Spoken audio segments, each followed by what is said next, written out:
Ya, ada yang ayamnya keras, jadi perlu energi sedikit untuk mengunyah gitu. Masalah yang lain, yang panas Bu? Tidak keras, bisa, karena mungkin bahannya dipilih ya, tepungnya yang dipakai beda. Atau ada lagi mungkin yang pernah mengalami makan ayam goreng. Kenapa Bu? Sudah hangat. Oke, ada lagi? Kurang kering ya, masalah goreng ya Bu ya. Oke. Ada lagi yang mungkin pernah mengalami lebih? Kenapa Bu tidak enaknya?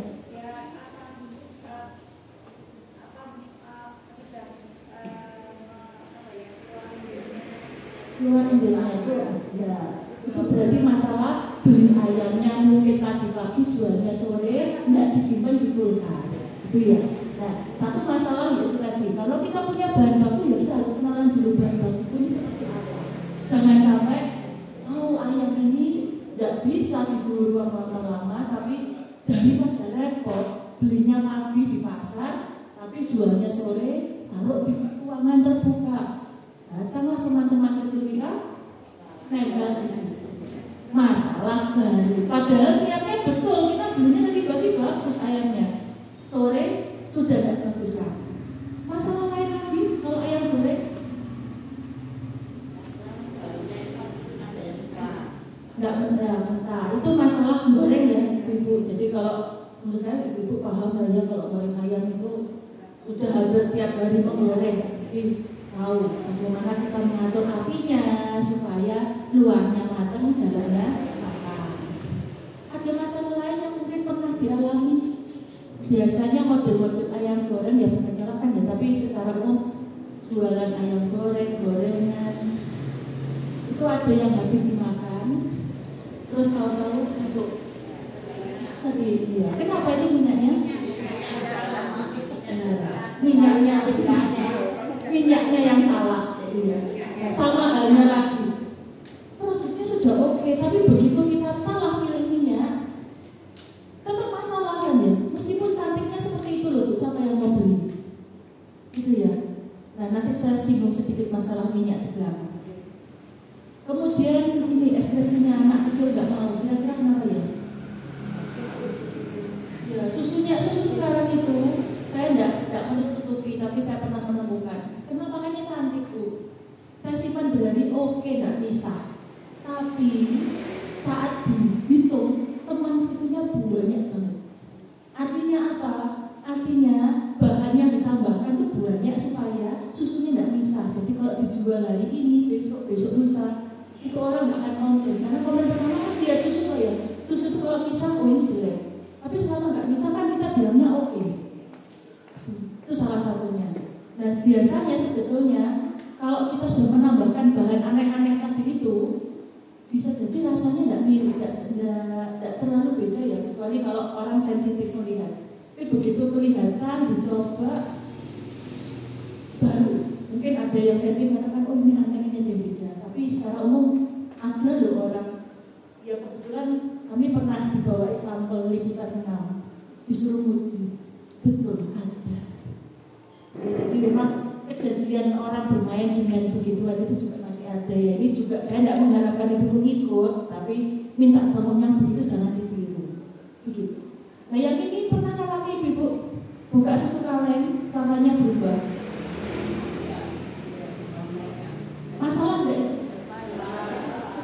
Masalahnya apa? Baunya sama. Kalau sampai bau atau rasanya berbeda, itu memang sudah bisa jadi teman kecilnya masuk. Tapi selama kita punya kemasannya oke, tidak penyok, tidak ada gembung, itu sebetulnya produknya aman. Toh dia pasti produksi ini pasti umurnya panjang.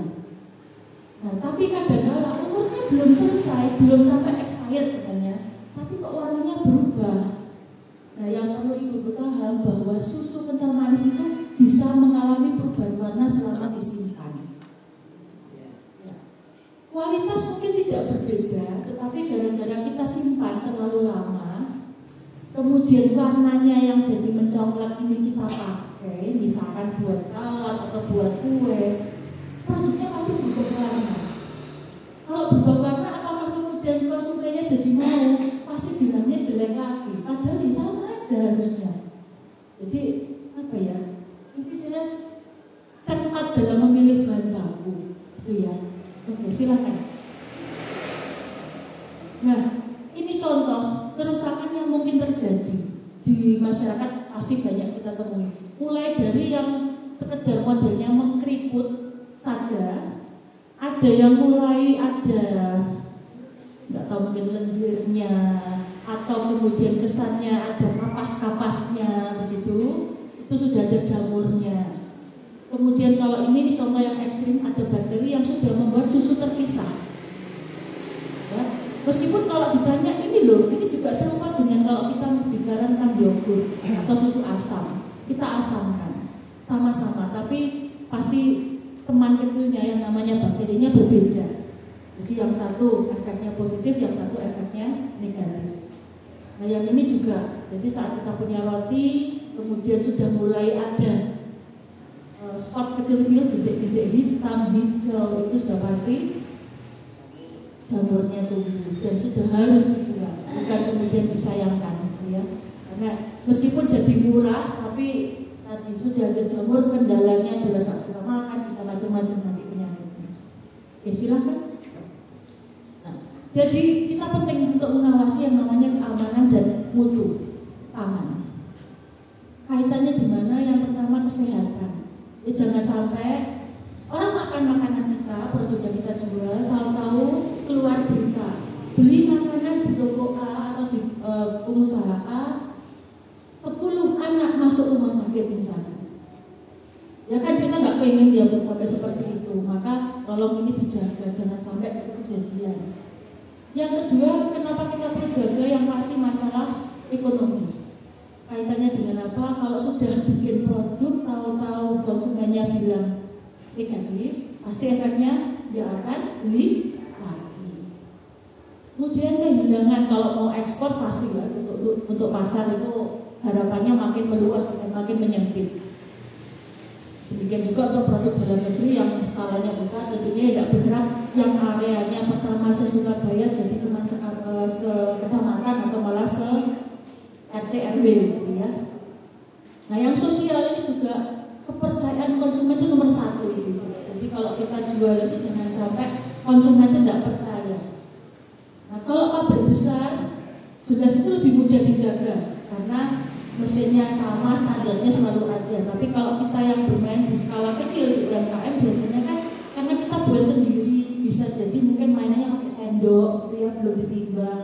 Nah itu yang minta tolong mulai dijaga konsistensinya. Kalau resepnya pakai 5 sendok itu berapa gram? Kita pakai timbangan, jangan disendoki. Karena hari ini sendoknya semangat, kunjung gitu ya. Besok sendoknya tidak semangat, kunjungnya turun separuh, ya beda rasanya. Kalau kita nyendok gula misalnya. Ya, jadi kepercayaan konsumen itu nomor 1. Oke, silakan. Nah ini sedikit saya menambahkan cerita, mungkin agak sains sedikit begitu ya. Jadi bagaimana teman-teman kecil itu bisa tumbuh. Kalau kita punya produk macam-macam, kita tuh bisa mengelompokkan produk kita itu produk yang sifatnya asam atau tidak. Ya, istilahnya kalau dari kami istilahnya pH atau keasamannya seperti apa. Secara umum makanan itu tidak asam. Ya, jarang yang asam, ya persentasenya kecil. Untuk produk-produk yang tidak asam itu resiko didatangi teman-teman itu besar sekali. Semakin diasamkan resikonya makin kecil. Ya, contoh kalau kita punya daging, sayur, sop, jus, susu itu potensinya mudah didatangi si kecil tadi. Oke, silakan dilanjut.